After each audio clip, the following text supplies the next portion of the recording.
This show is a part of the FM Podcast Network, the home of great music podcasts. Visit us at fmpods.com. You are listening to the Dylan Taunts Podcast. Hey everyone, I'm Jim Salvucci of the Dylan Taunts, and welcome to the latest installment of $1 Million Bash. It's that $1 million bash.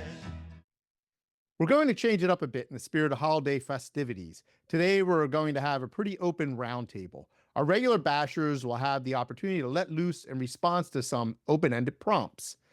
I will select a question from a shuffled deck of cards and use a virtual spinner to select who gets to respond. So let's meet the bashers. First up is Nina Goss. Say hi, Nina. Hello. Then we've got Court Carney, Hi, everyone. Graylee Hearn, Hey there. Aaron Callahan, Hey, everyone. and Rob Reginio. Hey, everybody. Good to see you. Great to see you all here. Let's get started. And first thing I'm going to do is I am going to spin our spinner. And I'm going to show it. If you're watching this on video, you'll be able to see this.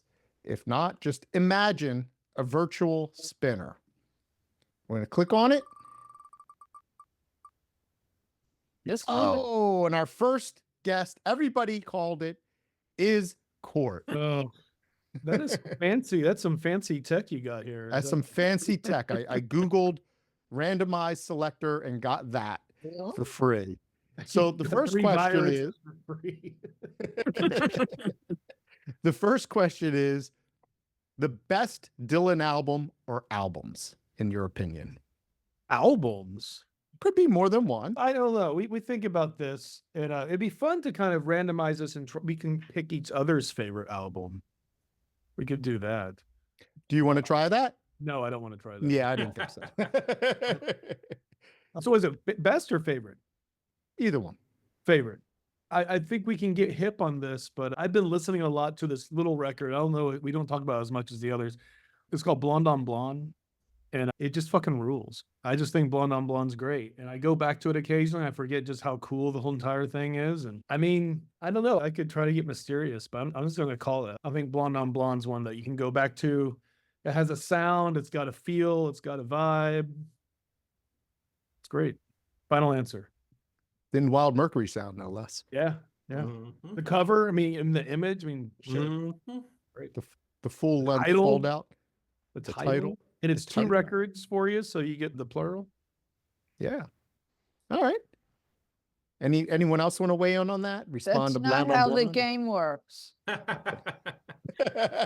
Our What are the rules? parliamentarian is overruling that question, Jim. It's I think I could call errands maybe. Can I call it errands maybe? Yeah, go for it. We'll go infidels. Or are you just gonna say you're just saying that because you said I'm not just saying that. I actually thought right, about I'm like this question. infidels, love and theft, John Wesley Harding, and Nina, I don't know. You're gonna surprise me. Tempest. yes. Tempest, you're right. I was going to say, oh my God. Oh my God. Wow. Wow. Tempest Jim, I didn't think caught I was- on the tracks. I think we should just say yes to everything Court said because Yeah. that's my vibe for 2025. I agree with everything Court said. Hey, yes, the core. That's a bad coin. Oh, that was a great call, Tempest. All right. Well, let's move on to another question. And I'm just going to spin the spinner, not show it this time. You're just going to have to trust me that I'm not lying. Everyone likes to see it. The Oh, you want to see colors it? and Do you the- want to see it? yeah, Okay. yeah. let's just- I'm adapting as in How Pancha. is I it? agree with Nina. Well, It's a delayed thing. That's the only problem. Sustained. All right. We will go. We will do this.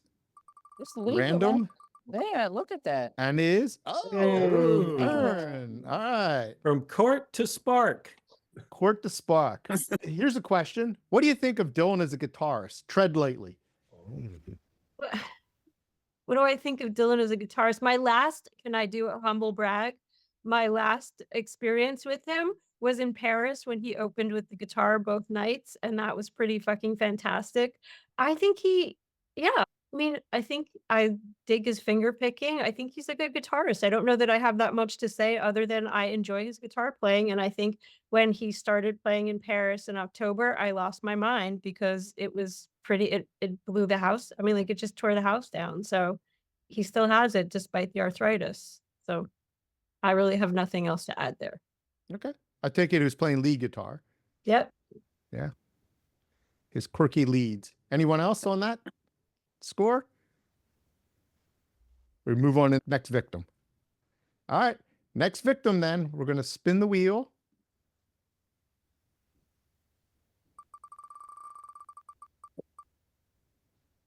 We can't do Aaron twice in a row. That's not cool. Yeah, I'm not doing that. They should have a feature to prevent that. No, we can't do chord again. Come on, there's 5 minutes. This random. Oh, come on. It's This not is the quite real- random. This is the TSA random. It really should have something to block that. So Nina, you're up. And I can Oh. easy one. you'll get this one. You'll like this one. So, A beloved or particularly pithy Dylan quote. oh, I don't know. I have to think of that he spoke verbally, not a line of I don't care. somewhere. It doesn't matter. Oh, The rules. I can't do that. I can't think off the top of my head of something Something pithy.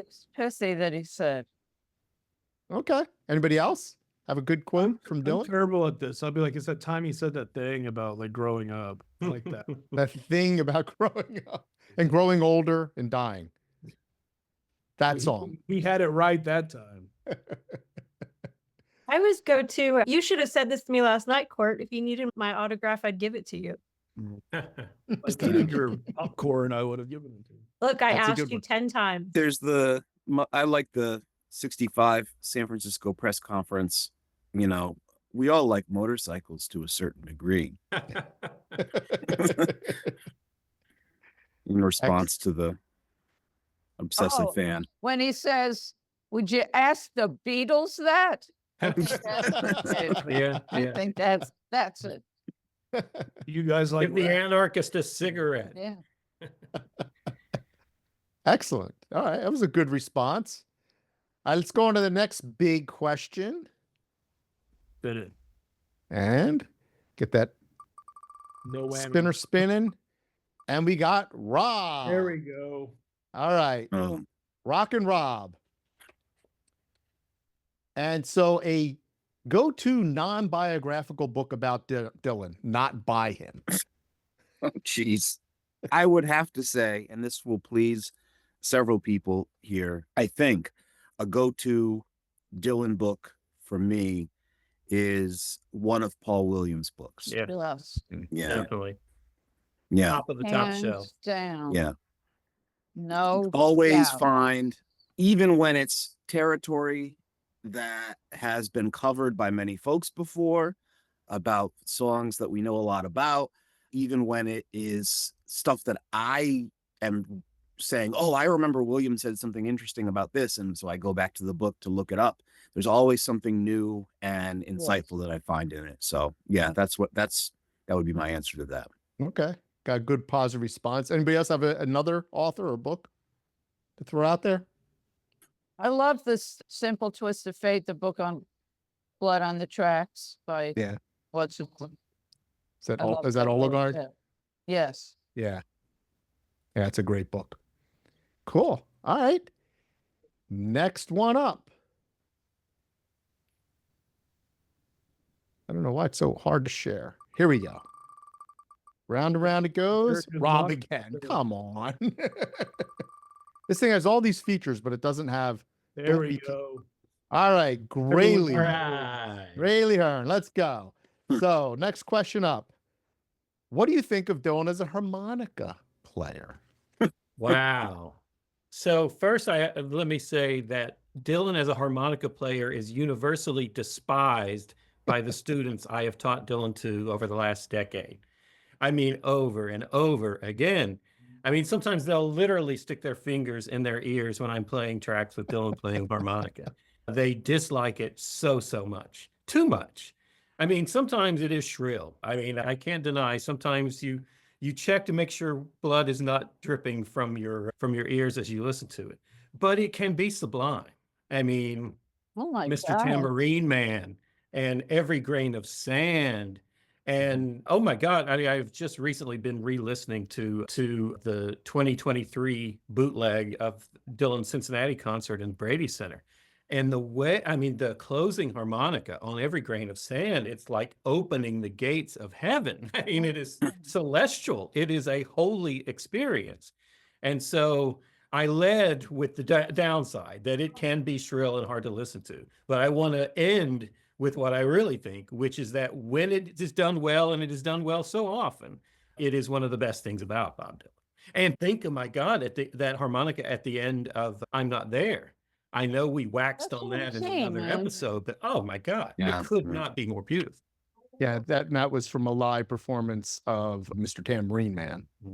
So That's the 66 stuff, and whatever he's doing in 66 with harmonica is up there with. I'm not even being facetious. I think it's up there with like Coltrane in terms of circular breathing or whatever. Oh my God, absolutely. Inventiveness. And I also think the only negative I've ever thought about would be the remastered John Wesley Hart when they remastered the CD, Rob. And I don't, Yeah. to you, but they remastered it, and the remastered CD version, his harmonica is very harsh. But like on the LP and everything, it's beautiful. But I think that's where it can be a little. That's just a mass remixing thing. But. Yeah, and that was an album that was not many retakes in the studio, so they only had certain takes to work with, and but even they screwed it up. I think the way they redid the CD sounds just way harsher than it sounded. Yeah, it absolutely does. The original releases sound better for that particular album, but it's still shrill. I'll have to tell you, I've been listening to that album quite a bit, obviously, and it is piercing at times, purposefully so. But I was just waxing on favorite harmonica moments here, just in terms of the recorded output. Don't Fall Apart on Me Tonight, where it kind of leads the song. It's just he's just so fluent in leading the song with the harmonica, where that it comes in before the melody.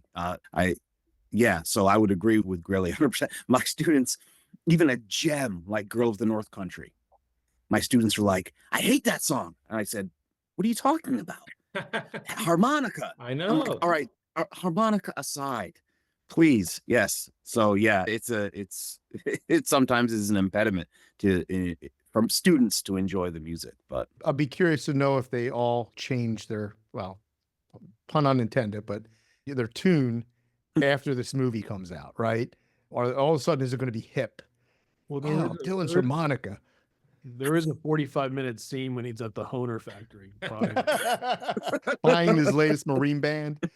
I'll also say this, that I adore his playing so much that I think for harmonicas, when you get too technical and beautiful, I hate it. Like, it's a real turnoff. I'm not going to mention names, but there are really famous harmonica players I just cannot stand. But give me Neil Young, you give me Dylan, and that's all I want to hear.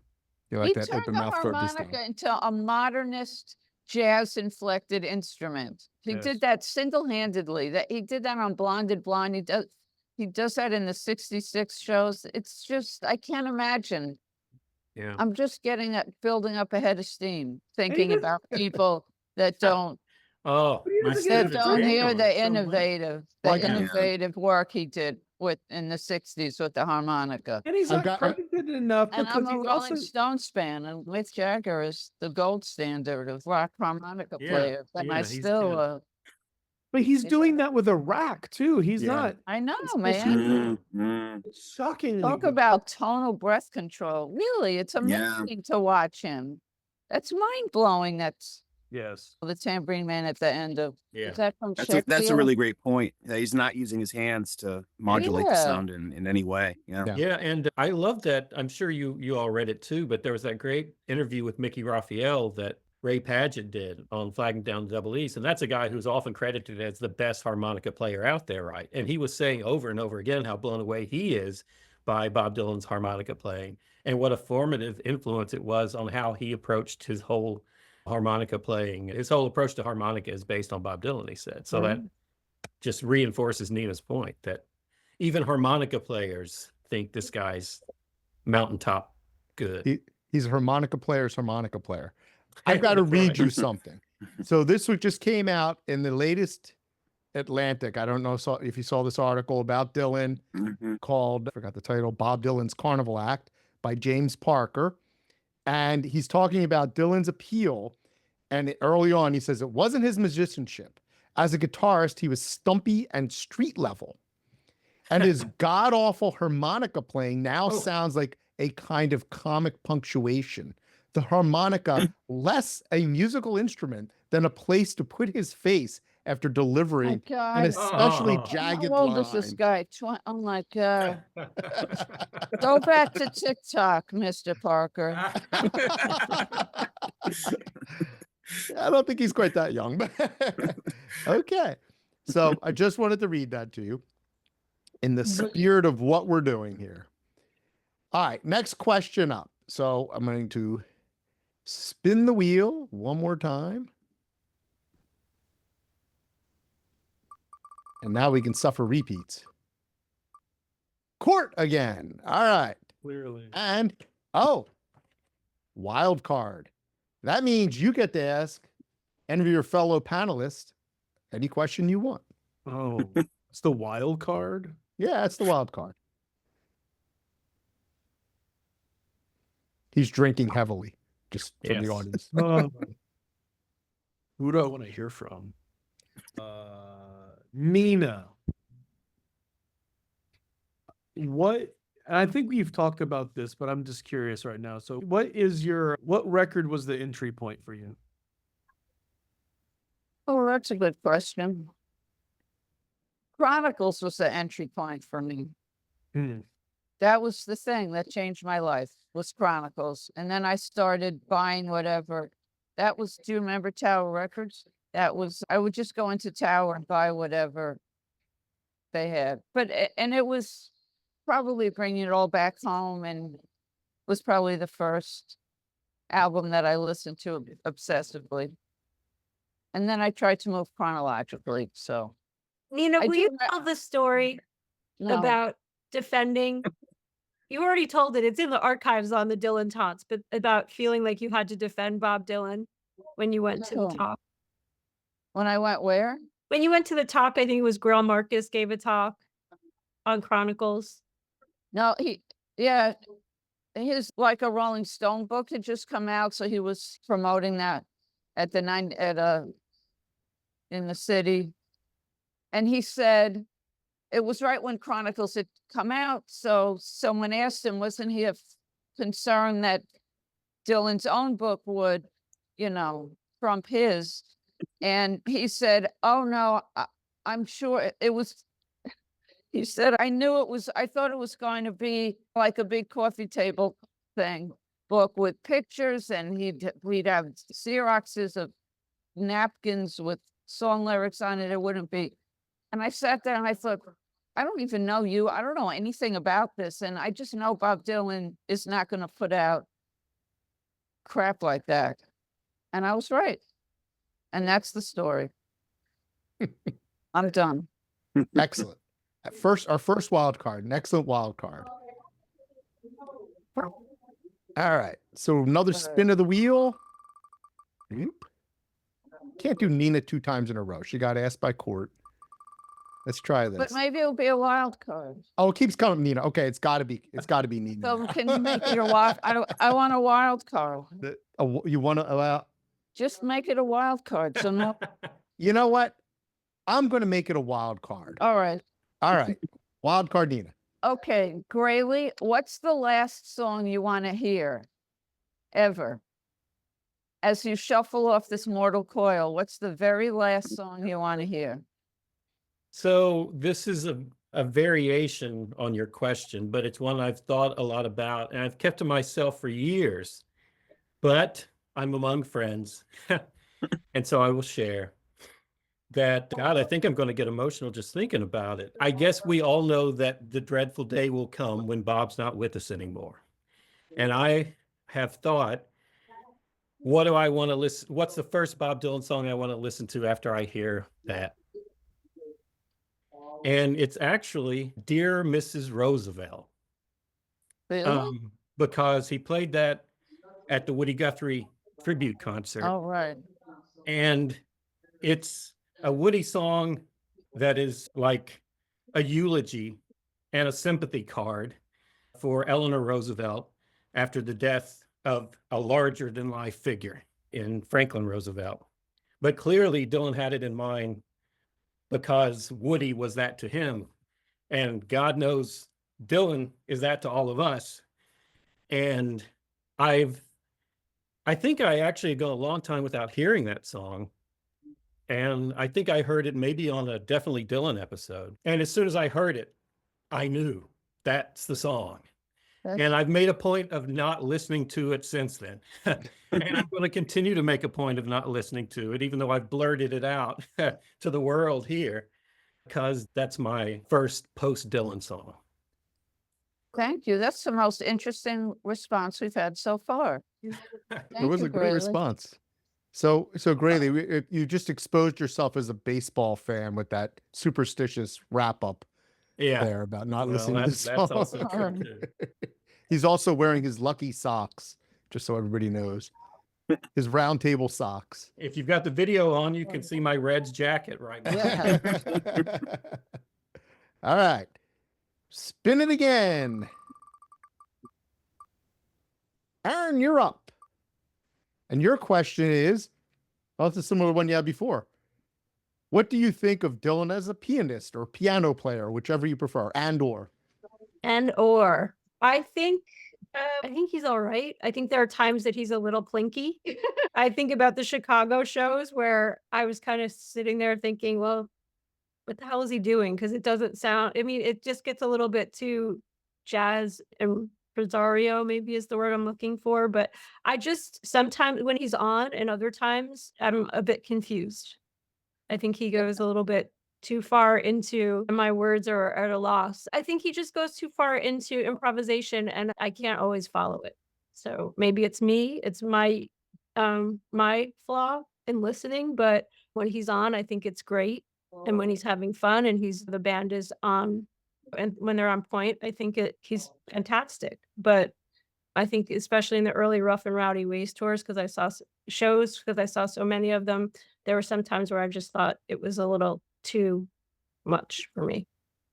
What about overall, from the start, his whole career, not just the current tour? What do you think, Aaron? I mean, I think it's fine. I don't know. I mean, that's where I'm going to end. I think that he is passable. There's nothing that I can really that stands out to me right now other than the most recent live shows that I've seen. But I apologize, but maybe you can edit this out because I've got nothing. Okay. Well, I think you had plenty. Anybody No, else? I don't. Thank you. That painter that he was friendly with out on the island that did the mural, Blood on the Tracks cover, the alternate cover to Blood on the Tracks, that mural with that painting on the back. Mhm. And then he was also a pianist, and Dylan said to him, "Can you help me with my piano playing? I want more technical finesse in my piano playing." And the guy said, "That's like telling Picasso he's not using enough yellow. I would never touch your piano." But I always find that when the piano is the most moving and riveting in a song, and then I'm always disappointed to find out that's not him playing it. And so I've been burned too many times with that. I think your recall for that was better than mine. Is it Norman Raven that think you're so. talking about? No, Stumped the and nervous. that's a teacher. Yeah. Yeah. No, I get stumped and nervous and I just kind of freeze up and I'm like, yeah, I've got nothing. Like the things that I said I could say, but no, I think you answered that beautifully. Thank you, Nina. I didn't answer it. I just offered an anecdote that could be apocryphal, but I seem to remember it. I'm But afraid thank you, Aaron. I'm afraid to ask this now because there are certion. Is it your turn to ask a question? Oh, that's Grayley? true. Anybody can jump in. Jump in. Go Parliamentary. ahead. I'm only kidding. You have He the is the jump in enforcer. button, we have I'm the only jump in kidding. button. Because I never thought of that maybe there are certain beloved piano songs by Dylan that I'm loving the piano and it's not even played by Dylan. It hadn't even occurred to me to investigate that. It's For instance, depressing. You don't want to go there. Yeah, well, two spring to mind, and so I'm afraid to ask because maybe you'll let me know that they're not even Dylan. But I love "Sign on the Window" Gotcha. on New Morning, and of course, I love "Blind Willie McTell." Yeah. Yeah. And I That's sure hope gorgeous. those are I don't know Dylan whether because that those are is. some of my favorite Dylan piano licks. It's like when you find out that Dear Prudence, the drums on Dear Prudence are Paul, not Ringo. I You're like, know. Yeah. forever, I was like, that's one of my favorite Ringo performances. Yeah. So good, it's actually Paul. And it's very spotty if you hear it isolated, but it's perfect and beautiful within the song itself. See, I didn't even know My that. wild card. That was my Beatle wild card. That was your Beetle wild card. All right, let's give her another spin. We'll get on to another topic. And Court. Oh no. Perfect. All right. So you get Louis the Third. favorite or most impactful Dylan moment. You can interpret that any way you Oh, want. shit. We should all do this. This is great. Most impactful in. Oh. I was thinking a lot about this, and this is going to be a boring answer or an obvious answer. I have a more recent one, but the boring one is that I've really racked my brain in terms of what was the first song. And I've really tried to think back at that moment, probably when I was in maybe late middle school or early high school. And I was like, what was that first song that really grabbed me? And I had this epiphany, and I think this is true, but it was Subterranean Homesick Blues. And I think that was the song early on that really challenged me. And I've never bought a lot of the stuff people say about that song in retrospect. I don't think he's doing anything revolutionary in terms of like first rap record. I don't think that's true. But I do think it's a record that I didn't really know. And I think that kind of cracked my brain open a bit when I was younger. But the other impactful, more recent, I think there's a particular song, but I'll say this. When we got to see him in Austin this year, God, this year has been 42 years long. And earlier this year, just realizing how close you are to him, because it was a general admission show and we were against the rail, and the ability to, after all these years, be that close, like physically so close in proximity to him, I thought was very impactful. And I'll say one more in the same tour, and that is Portchester. I saw Portchester, and it was one of the 2 times he did Footlights by Merle Haggard, and listening to him sing, the singer is 41 years old because Merle was 41 when he wrote the song. He was, I'm 41 years old and he's 82 when he's singing it, and just mentally doing the math while I'm listening to the song in the presence of him going 41 times 2 and he's singing this song.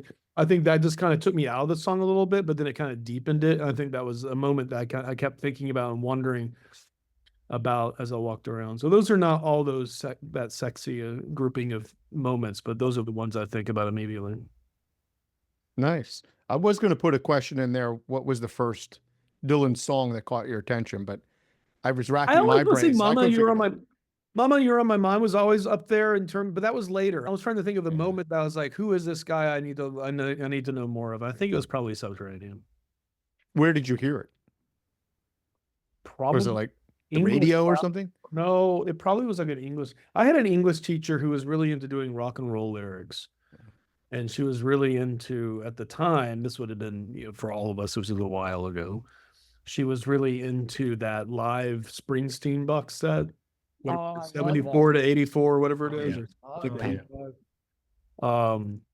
And that was the first time I ever heard that. I remember hearing Woody Guthrie, actually, I think was that. But anyway, no, I think she would have probably given us that as a lesson.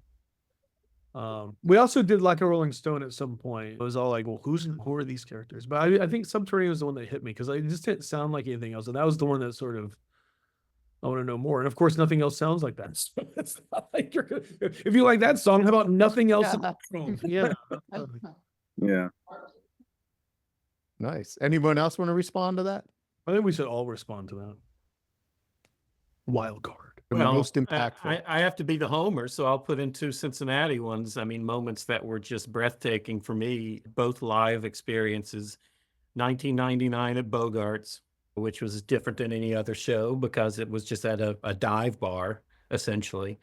And with very little notice, he announced that show, and I managed to get tickets and worm my way up very close to the stage. So I had never been anywhere remotely as close to Dylan, physically speaking, as I had then.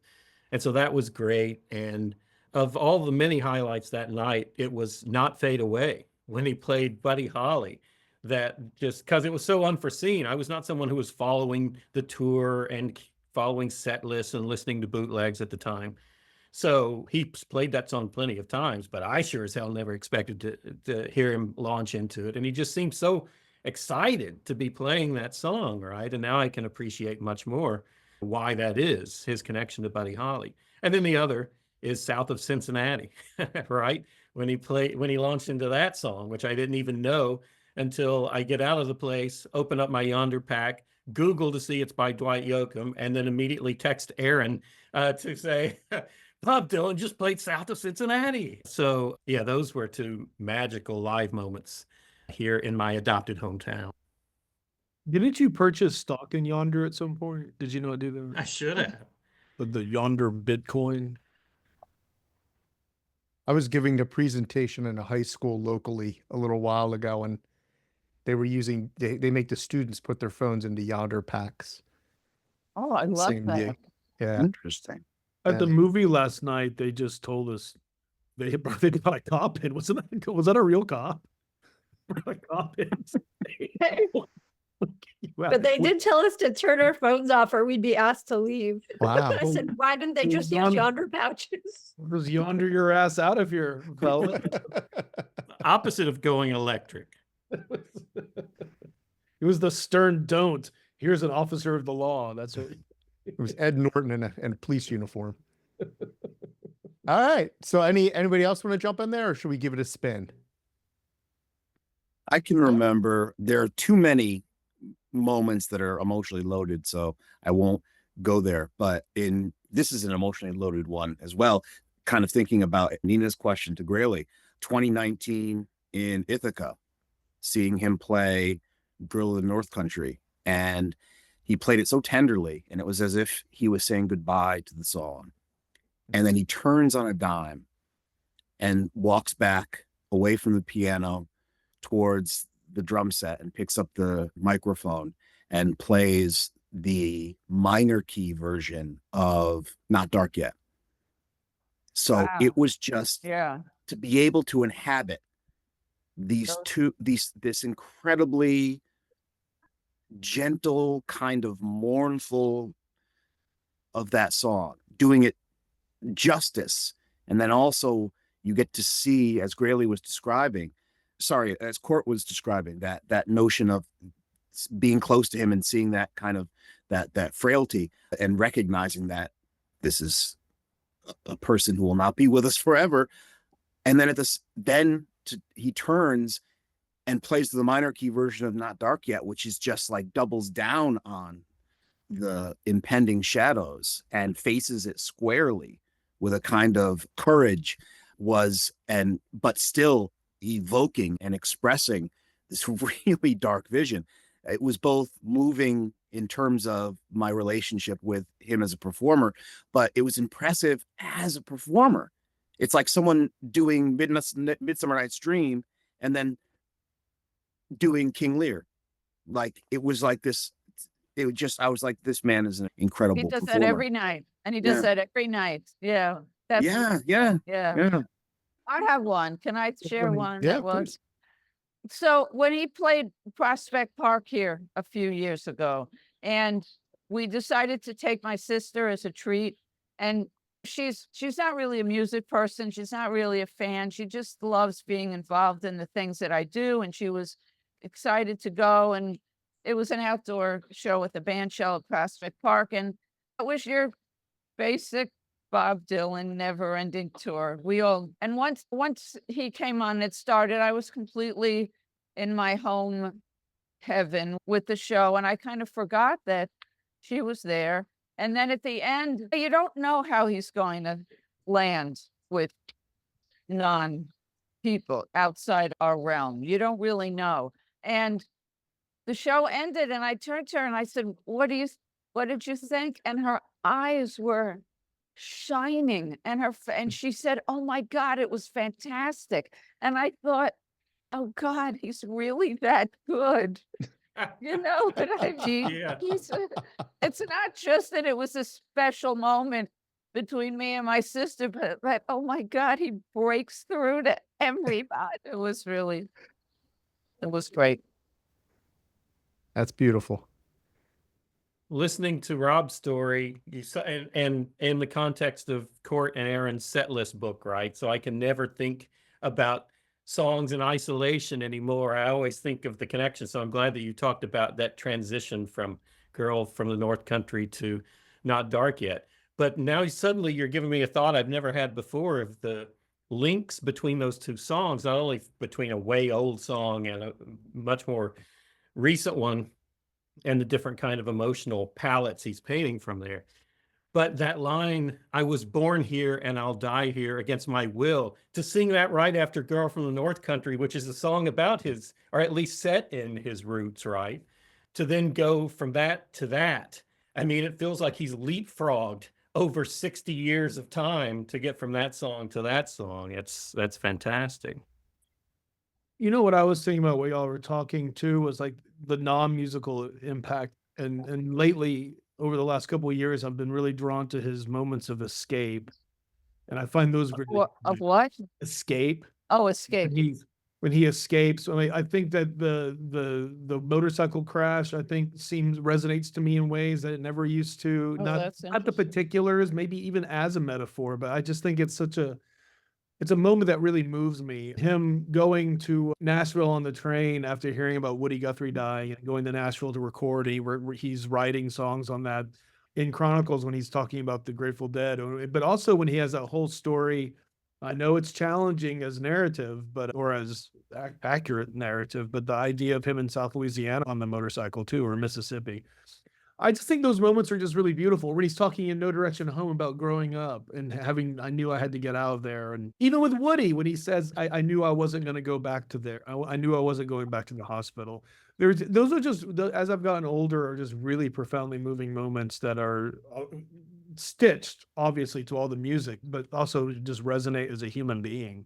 The 70s, the early 70s. I don't know. I think that whole idea just touches me in ways that when you're a kid, you're just learning the stories and you're like, this is the canon. And then it's like, shit, this guy could have done anything and he did this, or he just backs away. I think that's really, or frankly, the other moment is when he comes back to Newport, right? When he goes to Newport, when he leaves the stage from Newport and he goes back on stage at Newport. He didn't have to do that. And what he does there is like something you'd hear in like a biblical account or something, but it's real. People saw it. Let's do a wild card. I just want to check in. Aaron, did you have anything to say about that? I think with one of my favorite moments, I'm not allowed to talk about one of my most favorite moments. Yeah. I'm not allowed to talk about that, but An NDA? yeah, I did. Is that Signed true? it. What? Who- What? Who signed the NDA with you?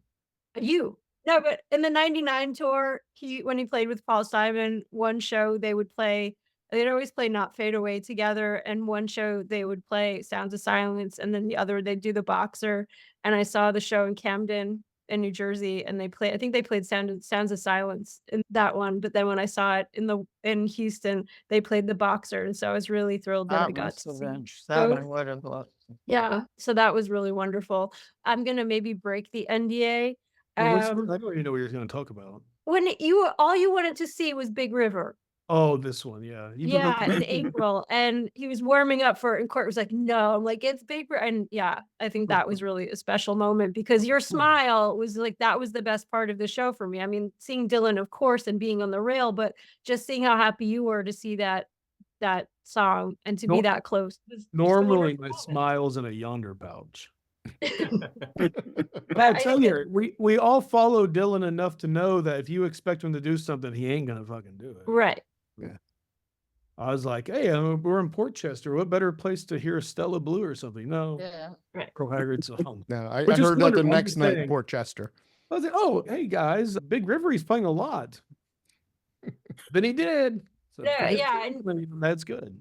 But I think that when I brought up the recent tour, my early shows with Dylan were with my friend Carrie, and he passed away, and so there was this big hole. And then just the friendships that I've made, and that I've seen him with Nina and with Jim and with Court a bunch of times and my friends in Chicago. And so I think that there's definitely that community that, like you were saying, Nina, with your sister, those moments then become so much more profound because we're sharing something that we all love.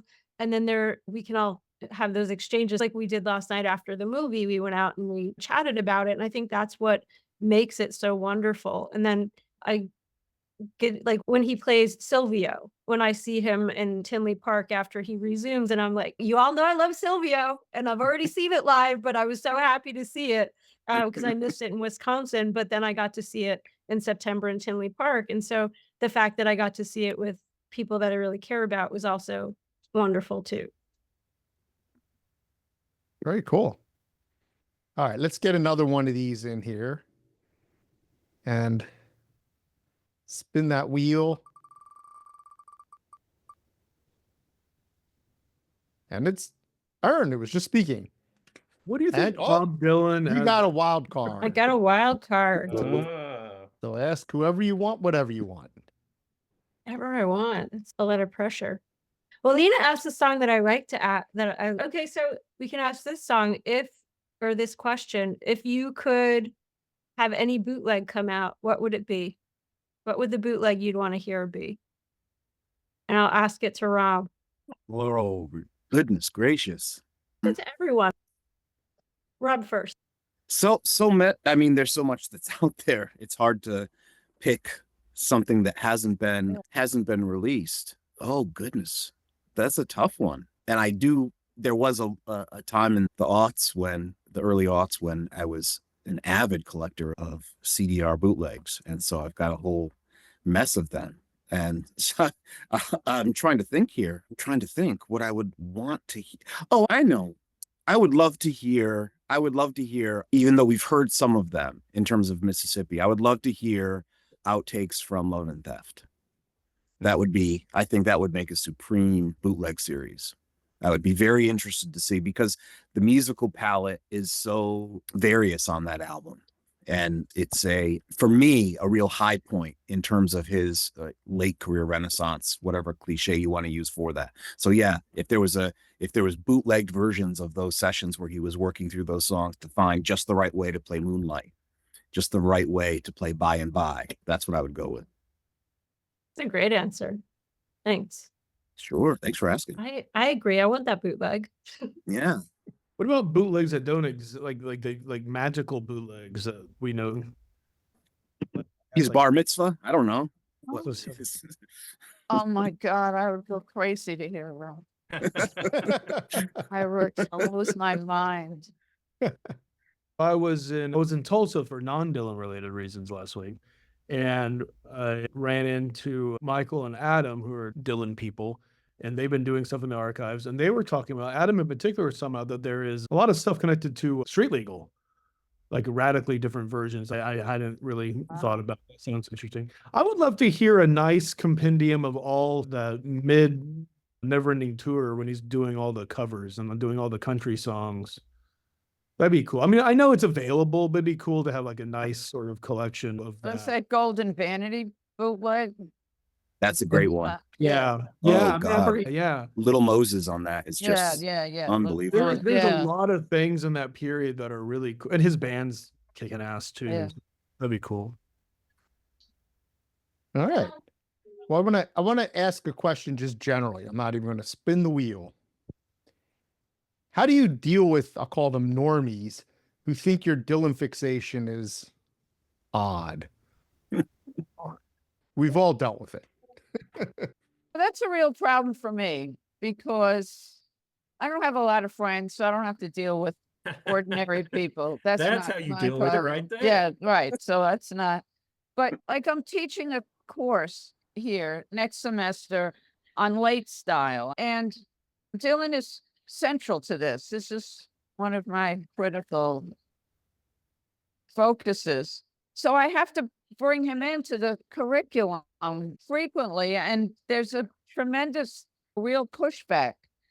This man isn't a real artist. You can't discuss him in the same tone, on the same mode that you discuss Goya or Beethoven. And I think you can, and I want to be a voice to support that Rough and Rowdy Ways, sir, is equivalent or analogous to Goya's black paintings. And I get a lot, and so in my professional life, I get a lot of that eye rolling and what were they thinking when they gave this man the Nobel Prize? And I find that it's very demoralizing and depleting to me. It doesn't make me angry. It makes me unhappy and depleted. It's really a serious problem for me professionally. My peers do not take this seriously. They do not think this is material that merits scholarly attention at this level, and it's very isolating and depressing.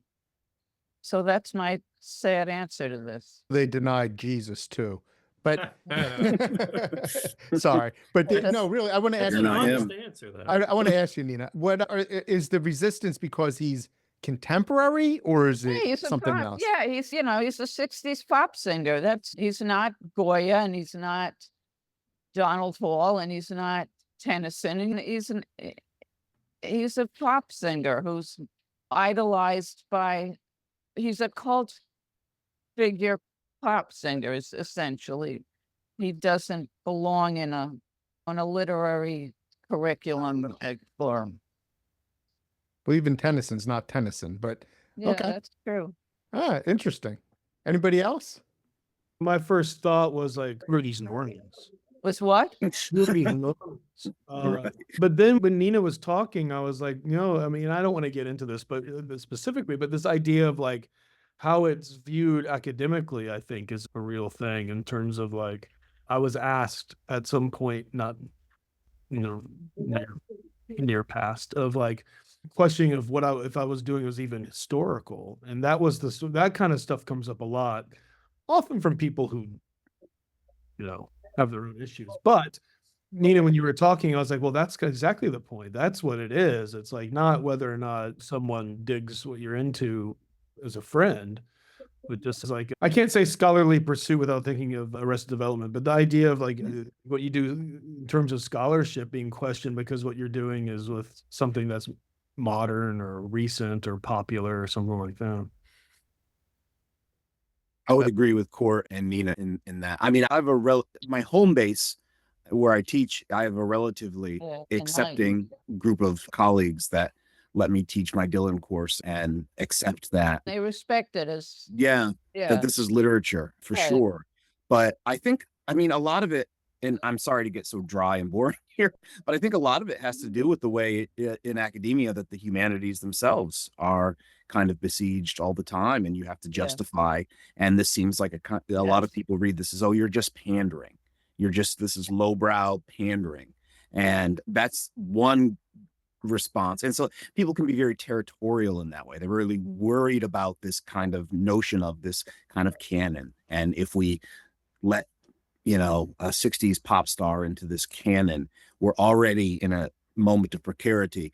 This is just a kind of, you're pandering to students, which, as Grayley mentioned, if you're teaching them, Dylan, it's not pandering at all. It's a lot of, it asks a lot of them, both in terms of their musical experiences and their literary experiences, to get the students to move towards the work and to actually listen to it and consider it closely. But yeah, I would agree with Nina and Court. In terms of my personal life, my long-suffering partner, she's, had seen many shows with me, and at a certain point she was like, I'm done.